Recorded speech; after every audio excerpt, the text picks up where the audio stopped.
अब दिल्ली यूनिवर्सिटी तो पहुंच चुका था। और आपको पता है कि अगर आप गांव में जाओ और अगर बात करो दिल्ली विश्वविद्यालय की, इलाहाबाद यूनिवर्सिटी की या लखनऊ विश्वविद्यालय की, तो सबसे पहला ध्यान जाता है कि यूपीएससी की तैयारी करना है, राइट? कितने लोग एग्री हैं? बहुत सारे लोग इसमें पेरेंट्स भी हैं। मैं उनसे भी आपका एक छोटा सा ओपिनियन जानना चाहता हूं कि सबसे पहले हमारी सोच होती है कि मैं भी अपने बेटे को यूपीएससी कराऊंगा, सरकारी नौकरी की तैयारी कराऊंगा, और कहीं ना कहीं वो जर्नी स्टार्ट होती है।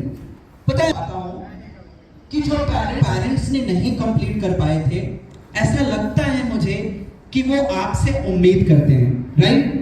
मेरे फादर ने मुझे बताया कि देखो अच्छे से पढ़ाई करो, और फादर तो बताते ही बताते हैं, फैमिली के लोग तो बताते ही बताते हैं।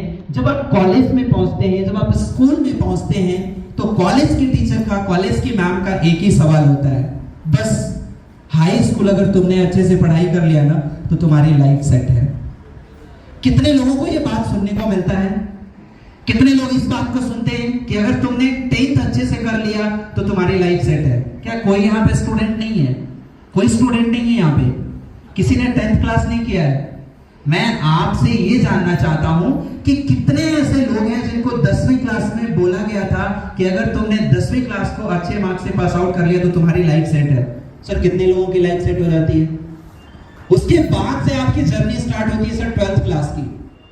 फिर आपको आपके परिवार वाले, आपके घर वाले आपको बोलते हैं बस थोड़ा सा और मेहनत कर लो, अगर तुमने 12th अच्छे से पास कर लिया ना तो फिर तो तुम्हारी लाइफ सेट है। इस तरीके से जर्नी कुछ हमारे साथ भी थी। हमने अपना 10th भी अच्छे परसेंटेज के साथ पास आउट किया था, 12th भी अच्छे परसेंटेज के साथ पास आउट किया। उसके बाद सर एक छोटे से शहर से बाहर जाने का मौका मिला और दिल्ली यूनिवर्सिटी में मेरा एडमिशन हुआ। सर जब दिल्ली विश्वविद्यालय में पहुंचा तो जैसा गोविंद सर बता रहे थे कि मैं यहाँ का टॉपर था। कॉलेज में पहुंचने के बाद हमसे भी बड़े बड़े टॉपर पड़े हुए थे, राइट? उन टॉपरों से मिलने के बाद एक ही चीज समझ में आती थी कि जिंदगी इतना आसान नहीं है। जिंदगी को मुश्किल से मुश्किल चीजों से हमें बाहर निकालने के लिए हमें अपने आप के खुद की लाइफ को बनाने के लिए सोचना पड़ेगा।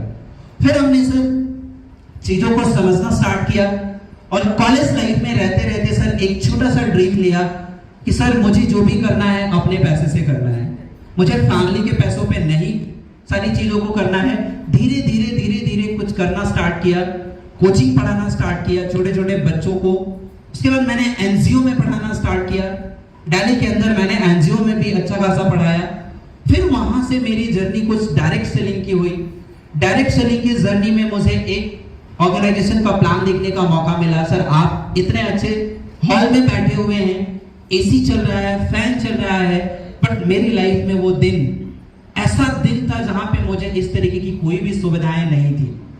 और मैंने उस अपॉर्चुनिटी को देखा, मैं उस अपॉर्चुनिटी को समझा, तो वहां पे मुझे लाखों रुपए की बात बताई जा रही थी कि आप महीने में इतना कमा लेंगे, आपका अर्निंग इतना हो जाएगा, आपके पास घर, बैंक बैलेंस, गाड़ी, मकान, सब कुछ हो जाएगा। अब मैं सारी चीजों को देख के आया, समझ के आया। तो मेरे रूममेट में एक भैया रहते थे, मैंने उनसे डिस्कस किया। मैंने कहा भैया एक मेरे फ्रेंड हैं, वो मुझे ऐसे ऐसे बता रहे थे और इतना इतना सारी चीजें हैं। वो कहने लगे बस तुम किसी मीटिंग में गए थे क्या? उनका यही सवाल था कि तुम किसी मीटिंग में गए थे क्या?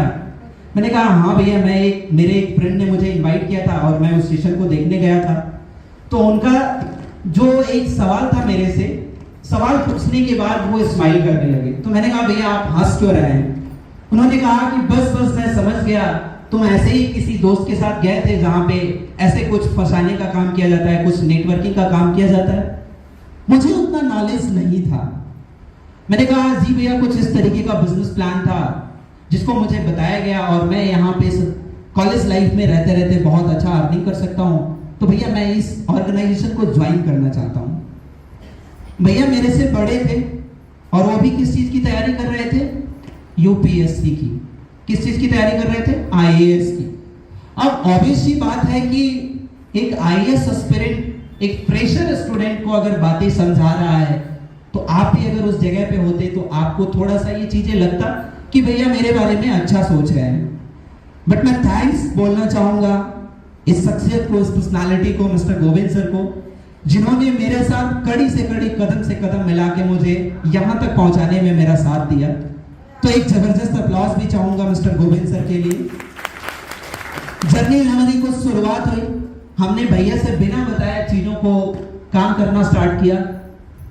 सर पहला मेरा जो चेक बना था, लोग इस सिस्टम में आते हैं, आपके पास भी बहुत ज्यादा मोटिवेशन होगा, आप मोटिवेशन के साथ जाएंगे, आप सारी चीजों को स्टार्ट करेंगे और स्टार्ट करने के बाद एक हफ्ते के बाद आपका जो मोटिवेशन होगा वो कहीं ना कहीं धीरे धीरे डाउन होगा।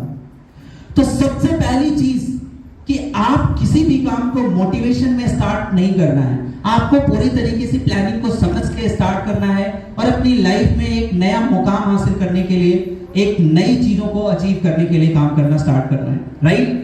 तो आपको ये सेशन जो भी यहाँ पे बताया गया,